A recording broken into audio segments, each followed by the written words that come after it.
Morning everyone, কেমন আছেন সকলে? আশা করছি সকলে খুবই ভালো আছেন, সুস্থ আছেন। আমরাও কিন্তু বেশ ভালোই আছি। আমার নতুন আরও একটা ব্লগে আপনাদেরকে স্বাগত জানাচ্ছি। আজকে হলো বুধবার, ঘড়িতে এখন প্রায় বাজে ওই তো 8টার মতো। এখন থেকে সকলকে সঙ্গে নিয়ে ব্লগটা শুরু করলাম। সকালটা খুব তাড়াহুড়ো ছিল আর বৃষ্টি পড়ছিল, সেই কারণে আর ব্লগটা শ্যুট করিনি। এইদিকে মামামকে দেখুন রেডি সেডি করিয়ে নিয়ে চলে এসেছে স্কুলে। বেশ অনেক দিন পর মাম্মাম আজকে স্কুলে আসলো, কিন্তু জানেন তো একদমই কান্নাকাটি করেনি। এইদিকে মাম্মাম ওর বাবাকে বলছিল, বাবা তুমি যাও, আমি আজকে একদমই কান্নাকাটি করব না। বেশ চুপটি করে বসেছিল আর আমাদেরকে বাই বাইও দিয়ে দিয়েছিল। তো এইদিকে ওকে স্কুলে রেখে আমি আর বর্মশাই চলে আসলাম বাড়িতে। আজকে আর ওখানে দাঁড়াইনি, জানেন তো ঘরে অনেক কয়েকটি কাজ পড়ে রয়েছিল। আজকে ছুটি একটু দেরি করে দেবে, ওই তো 10টার মধ্যে ছুটি দিয়ে দিত আগে, এখন ওই তো আজকে আধা ঘন্টা বাড়িয়ে দিয়েছে, 10:30 পর্যন্ত থাকবে। তো সেই কারণে ভাবলাম আমি চলে যাই, ঘরের টুকটাক কাজ যেগুলো আছে কমপ্লিট করে তারপরে তো 10:30টার আগে আগেই চলে আসবো। তো আমি বাড়িতে এসে চেঞ্জ করে নিলাম, চেঞ্জ করে কিন্তু আমি বিছানাটাকে ঠিক করে নিয়েছি। ওই তো বিছানাটা ঠিক করেই গিয়েছিলাম, কিন্তু তাও যেন মনে হলো আবার একটু ভালো করে গুছিয়ে রাখি। তো একটু ভালো করে গুছিয়ে ভালো করে ঝাড় দিয়ে নিলাম বিছানাটা, দিয়ে এইদিকে এখন ঘরটাও ভালো করে ঝাড় দিয়ে নেবো। জানেন তো সকালে যখন মামামকে খাওয়াচ্ছিলাম তখন 1 গ্লাস জলও ফেলে দিয়েছে, সেটা আবার মুছে নিয়েছিলাম। তো সকালে আর ওই খাটের নিচটা ঝাড় দিইনি, জানেন তো খাটের নিচ থেকে বেশ অনেকটাই কাঠের গুঁড়ো পড়ে গেছে। তো সেই কারণে যখন মুছেছি তখন তো সেই কাঠের গুঁড়োগুলো একদম ঘর ভর্তি হয়েছিল। ঝাড় দিয়ে চলে আসলাম কলপাড়ে। এদিকে কাঁঠাল হাতে করে নিয়ে এসেছি, ভাবলাম এটা এখন কেটে নিই, যেহেতু অনেকটা সময় রয়েছে। তো ভাবলাম কাঁঠালটা কেটে রেখে যাই। জানেন তো মার একটু অসুবিধা হয় নিচে বসতে, তো ভাবলাম কাঁঠালটা আমি কেটে রাখি, পরে গিয়ে এবার মা বসে বসে হয়তো মাছটা কাটবে। মাছও রাখা হয়েছে আজকে বাড়ি থেকে। তো এইদিকে কাঁঠালটা এখন কলপাড়েই নিয়ে আসলাম, কারণ এই কাঁঠালগুলোর থেকে অনেক আঠা পড়ে। তো ভেবেছি কাঁঠালগুলো একটু কেটে তারপর ধুয়ে নেব। জানেন তো ধুয়ে নিলে কী হয়, কাঁঠালের অনেকটাই কষ বেরিয়ে যায়, তো তখন আর কি তেমন একটা হাতে লাগে না। তো এই তো এদিকে এখন ভালো করে ধুয়ে নিলাম কাঁঠালটা, ধুয়ে এখানেই বসে পড়লাম কাটার জন্য। মা বারবার করে বলছিল বাড়িতে এসে কাটো, তারপর আবার ভাবলাম যে না, এখানে বসেই কেটে যায়, একবারে কেটে কুটে ধুয়ে টুয়ে নিয়ে যাব। জানেন তো আমি কাঁঠালের তরকারি খুবই ভালোবাসি, আমার যেন এই এক তরকারিতেই খাওয়া হয়ে যাবে, আমার এত পরিমাণে ভালো লাগে। আমার নিরামিষের মধ্যেও ভালো লাগে, আর ওই তো রসুন পেঁয়াজ দিয়ে বানালেও সেটাও খুবই ভালো লাগে। তো আজকে ভেবেছি আর নিরামিষ করব না, আজকে ওই তো রসুন পেঁয়াজ দিয়েই করব। 2-1 দিনের মতো আমাদের ওই নিরামিষের মধ্যে খাওয়া হয়েছে। কিন্তু এই গরমের দিন আমি একমাত্র এই কাঁঠাল আর আম খাওয়ার জন্যই ভালোবাসি, নয়তো আমার তেমন একটা একদমই পছন্দ নেই গরমের দিন। ঠান্ডার দিনই আমার খুবই ভালো লাগে। যাই হোক, এর মধ্যে দেখুন আমার কিন্তু কাঁঠালটা কাটা হয়ে গেছে।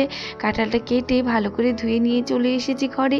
এর মধ্যে দেখুন টপ টপ করে বৃষ্টি পড়া শুরু হয়ে গেছে।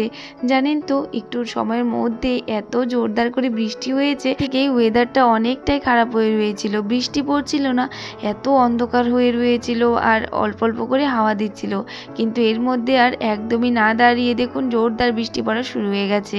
আমার তো বৃষ্টির দিন বেশ ভালো লাগে যদি কাজ না করতে হয়, কিন্তু এখন তো কাজ করতে হবে, কিন্তু তাও জানি না কেন আমার বৃষ্টির দিন খুবই বেশি ভালো লাগে। দাঁড়িয়ে আমি একটু বৃষ্টিটা দেখে নিলাম, জানেন তো এর ফাঁকে একদমই মনে হচ্ছিল না কোনো কাজ করি, কিন্তু ওই তো মামামকে তো আবার আনতে যেতেও হবে, তার আগে ভাবলাম কিছু রান্না তো করে রেখে যাই।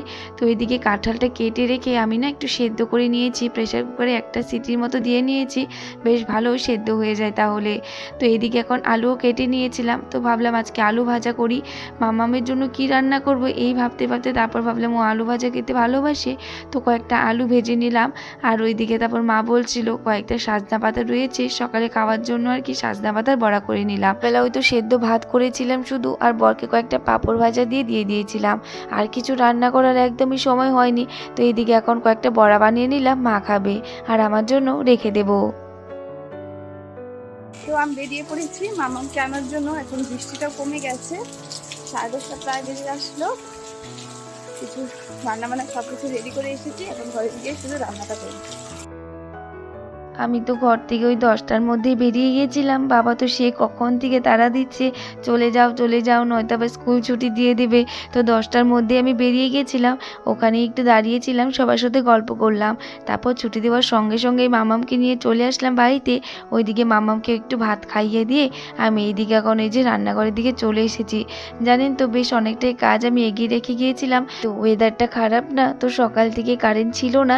তো এখন এই তো কারেন্টটা আসার সঙ্গে সঙ্গে আমি অল্প একটু মশলা করে নিয়েছি মিক্সিতে। ওইদিকে টমেটো, পেঁয়াজ এইসব একটু বেটে নিয়েছি। জানেন তো এখন খুব কমই শিলনোড়াটা পাটি, বেশ অনেকটা সময় লাগে, আর মিক্সিতে দিলে একটু তাড়াতাড়ি করে হয়ে যায় বলে ওই তো মিক্সিতেই করে নিই। অনেকগুলো তো জিরের গুঁড়ো করা রয়েছে, তো টমেটো, লঙ্কা এইসব পেস্ট করার সঙ্গে আর কি জিরের গুঁড়োটা দিয়ে দিই, বেশ ভালো কিন্তু মশলাটা মানে পেস্ট হয়ে যায়। তো সেই কারণে এখন খুব কমই শিলনোড়াটা পাতি। যাই হোক, এর ফাঁকে দেখুন আমার কিন্তু রান্না বান্না হয়ে গেছে। কাঁঠালের তরকারিটা রান্না করে ওইদিকে আমি কিন্তু মাছের ঝোলটাও রান্না করে নিয়েছিলাম। আর কালকের অল্প একটু ডাল ছিল, সকালে তো আর খাওয়া হয়নি, সেই ডালটাই কিন্তু শুকিয়ে রেখেছি। তো এদিকে রান্না বান্না হয়ে যাওয়ার পর এদিকে এখন গ্যাসটা আর সেলফটা ভালো করে মুছে নিচ্ছি। জানেন তো আজকে একটু তাড়াতাড়ি করে রান্না হয়ে গেছে, যেহেতু আমি কাজগুলো অনেকটাই আগিয়ে রেখে গিয়েছিলাম, রান্নাটা তাড়াতাড়ি করেই হয়ে গেছে। রান্না মার রুমে রেখে এইদিকে এখন রান্নাঘরটা ভালো করে পরিষ্কার করে নিচ্ছি। তো দেখি আজকে আবার বেশ অনেকটাই তেল ওয়ালে লেগে গেছে, তো ভালো করে সার্ফ দিয়ে মুছে দিলাম। রান্না বান্না করার পর যেটা সব থেকে বেশি বড় কাজ সেটা হলো রান্নাঘরটা পরিষ্কার করা। যতক্ষণ এই রান্নাঘর পরিষ্কার না করব ততক্ষণ যেন মনে হবে না শান্তি পেয়েছি। রান্নাঘরটা অনেকটাই ছোট, তার জন্য কিন্তু রান্নাঘরে কোনো কাজই হয় না, শুধু এই তো রান্না বান্না করে রাখা হয়, করে নিয়ে আমরা অন্য একটা রুমে গিয়ে খাই। জানেন তো এই ছোট্ট রান্নাঘরটা যদি ভালো করে গুছিয়ে রাখি তাও দেখুন কতটাই না ভালো লাগে বলুন তো। যে কোনো জিনিসই হোক না কেন গুছিয়ে গাছিয়ে রাখলে সব কিছুই যেন সুন্দরের মতো ঝকমক করে। তো এইদিকে রান্নাঘরটা পরিষ্কার করে এইদিকে এখন ভালো করে ঘরটা মুছিয়ে দিচ্ছি, আর ওইদিকে আমি দুধটা বসিয়ে দিয়েছি। জানেন তো দুদিন আমি দুধটা বসিয়ে আমি রান্নাঘরটা মুছতে গিয়েছি, দুধটা না পড়ে যায়। তো সেই কারণে আজকে আমি আর একটুখানি রান্নাঘরটা মুছে ওইদিকে আমি আবার চলে এসেছিলাম দুধের কাছে। সেই এসেছি আর দেখি দুধটা এখনই পড়ে যেত। তাড়াতাড়ি করে দুধটা নামিয়ে রেখে দিলাম, নামিয়ে ওইদিকে ভাতটা বসিয়ে দিয়েছি। ভাতটা বসিয়ে এইদিকে এখন এই যে রান্নাঘরের বারান্দাটা ভালো করে মুছে দিচ্ছি। তো জুড়ে বৃষ্টি দিয়েছিল, মার একবার কিন্তু বারান্দা মোছা হয়ে গেছে, কারণ যখনই বৃষ্টি হয় না আমাদের বারান্দাটা পুরোটাই ভিজে যায়। আজকেও ভিজে গেছিল, মা একটু মুছে দিয়েছিল, তো তেমন একটা নোংরা হয়নি আজকে। তো এদিকে দেখুন ভালো করে বারান্দাটা মুছে নিয়েছি, আর এর মধ্যে দেখুন খুব সুন্দর রৌদ্রও উঠেছে। দিন আসলেই জানেন তো কি হয়, কাপড় নিয়ে দৌড়াদৌড়ি শুরু হয়ে যায়। একটু পরপর রৌদ্র উঠবে, আবার একটু পরপর বৃষ্টি নামবে। মা তো একটু রৌদ্র দেখলেই সমস্ত কাপড় বের করে দেয়, আবার 2 মিনিটও থাকে না রৌদ্র চলে যায়, আবারও সেই বৃষ্টি শুরু হয়ে যায়। তো মা আজকে দুবার উঠিয়ে নিয়েছিল কাপড়, আবার দিয়েছে। ঘরটা পরিষ্কার করে এইদিকে বাসনগুলো ধুয়ে নিয়ে আসলাম। মা আজকে বাসনগুলো মেজে দিয়েছিল, আমি তাড়াতাড়ি করে ধুয়ে কাপড় যেগুলো আমি বিয়েতে পরেছিলাম সেই কাপড়গুলোই ভাবলাম একটু রৌদ্র দিয়ে দিই। জানেন তো আবার জানি না কখন সেই বৃষ্টি শুরু হয়ে যাবে, রৌদ্রটা দেখে ভাবলাম হালকা একটু রৌদ্র দিয়ে রাখি। নতুন কাপড় এইসব তো ধোয়াও যায় না, তো সেই কারণে কিন্তু কাপড়গুলো আমি একটু রৌদ্র দিয়ে তারপর রেখে দিই। নতুন কাপড় নাকি বেশি ধুয়ে দিলে আর কি নষ্ট হয়ে যায়, তো সেই কারণে আমি কাপড় খুবই কম ধুই। যেগুলো আর কি ধুলে নষ্ট হয় না সেগুলো ধুই, আর যেগুলো আর কি নষ্ট হয়ে যায় তো সেই সব আর কি কাপড় হালকা একটু রৌদ্র দিয়ে গরম করে তারপর কাপড়গুলো রেখে দিই। দুটো কাপড় রৌদ্রতে দিয়ে দিলাম। আমি তো দুটো কাপড় পরিনি, আমি একটা পরেছিলাম, আরও একটা আমার ননদিনই পরেছিল। তো দুটো কাপড়ই দেখুন রৌদ্রতে দিয়ে দিলাম, হালকা একটু গরম হয়ে গেলেই উঠিয়ে রেখে দেবো। এইদিকে তো কাপড় এত হয়ে গেছে, কোথায় যে মেলে দেবো কাপড় এই আর কি চিন্তা ভাবনা করে কয়েকটা কাপড় উঠিয়ে তারপর মেলে দিলাম।